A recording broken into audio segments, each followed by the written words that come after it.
Pak Yanuar, kita bicara sistem atau celah pengawasan, Pak. Ada melihatnya di mana? Kenapa tidak terdeteksi sejak awal? Kita punya sistem pengawasan internal di imigrasi sendiri, kemudian juga pengawasan eksternal itu meliputi KPK, BPK, kemudian juga PPATK.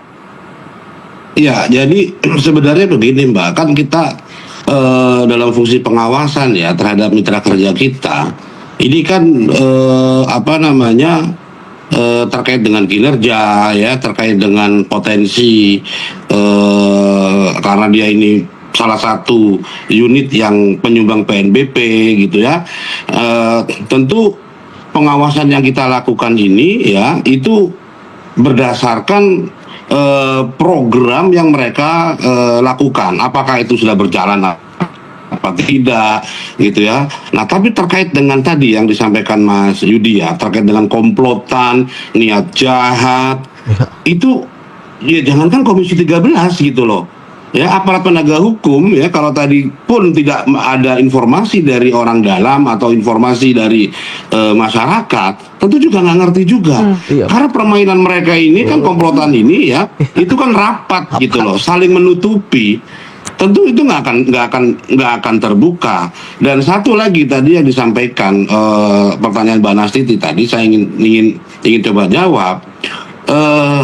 Bahwa korupsi ini ya seringkali terjadi kan karena ada kuasa, ada kewenangan, ya. Sementara orang yang di bawah untuk melawan itu, gitu ya, dia tidak mampu karena dalam konteks relasi kuasa dia nggak punya daya, gitu ya, bahkan bisa terancam. Nah, baru saja kemarin kita ini revisi undang-undang LPSK menjadi PSDK, itu kita perkuat lembaga ini, PSDK ini, LPSK ini, dia sebagai lembaga negara.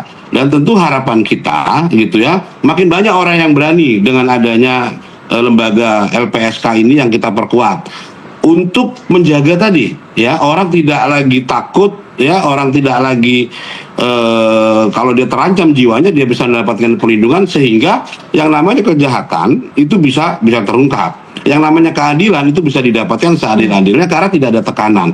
Nah, dalam konteks korupsi di imigrasi ini ya, saya sekali lagi menekankan bahwa pertama, imigrasi berbenah ya. Saya berharap ini hanya komplotan ini saja gitu ya, yang betul-betul menjadi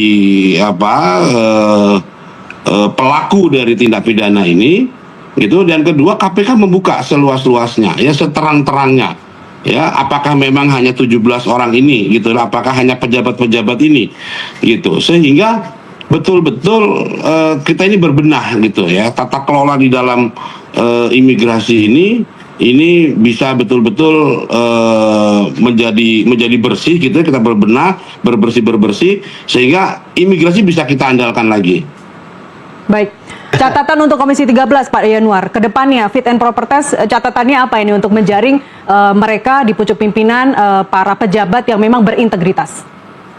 Iya, catatan kita ya, tadi sampaikan Pak Yudi juga, besar kecilnya korupsi ini kan tergantung besar kecilnya kewenangan biasanya gitu. Nah, kalau pimpinannya, Pak Dirjennya bagus gitu ya, kalau ada bawahannya yang bermain-main dengan itu bisa dieksekusi, itu bisa dimutasi, bisa dipindahkan dan seterusnya.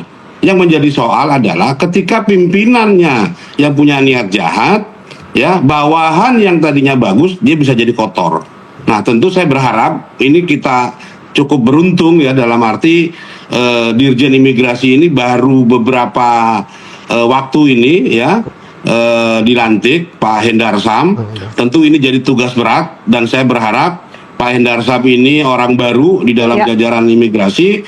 Tentu saya berharap Pak Hendarsam punya nyali ya, punya keberanian, punya kejujuran untuk bisa bebersih semua kanwil, semua kanim, semua direktorat dan seterusnya.